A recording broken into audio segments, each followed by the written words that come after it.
Hello বন্ধুরা, আজকে হচ্ছে জল ঢালা। প্রথমে বাড়ির শিব ঠাকুরের মাথায় জল ঢালবো, তারপরে যাব বাইরে গ্রামের শিব মন্দিরে। চলো।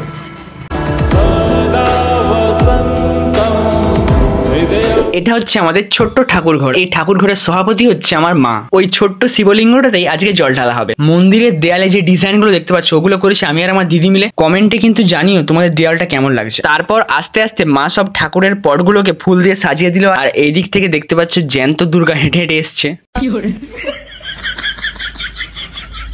দেন এক এক করে প্রথমে মা জল ঢাললো, তারপরে দিদি, তারপরে আমি জল ঢেলে দিই। আর এটা ছিল আমার প্রথম জল ঢালা। তোমার এটা কত নম্বর জল ঢালা সেটা কিন্তু কমেন্টে জানাতে ভুলো না। এরপর আমি চলে যাই সাইকেলে করে আমাদের গ্রামের শিব মন্দিরে। এত ভিড় দেখতে দেখতে আমার একটা কথাই মাথায় ঘুরছিল, যদি শিব ঠাকুরের ইউটিউব চ্যানেল হতো তাহলে সেটাতে কত মিলিয়ন সাবস্ক্রাইবার হতো। মন্দিরে যেতে না যেতেই শুরু হলো ছবি তোলার পর্ব।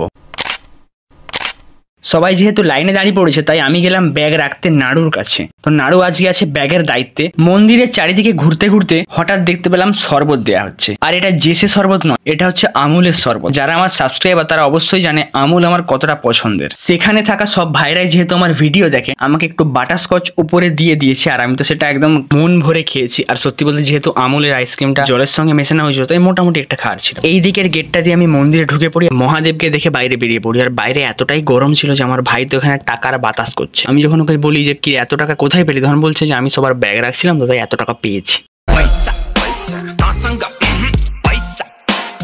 অনেকদিন পর শ্রাবণীর সঙ্গে দেখা হওয়ার কারণে একটা ছবি তুলে নিই। তারপর মায়ের কাছ থেকে ডুরি পরে একটা আইসক্রিম খেয়ে বাড়ির দিকে রওনা দিই। আর আজকের মতো এতটাই, বাই বাই গাইস।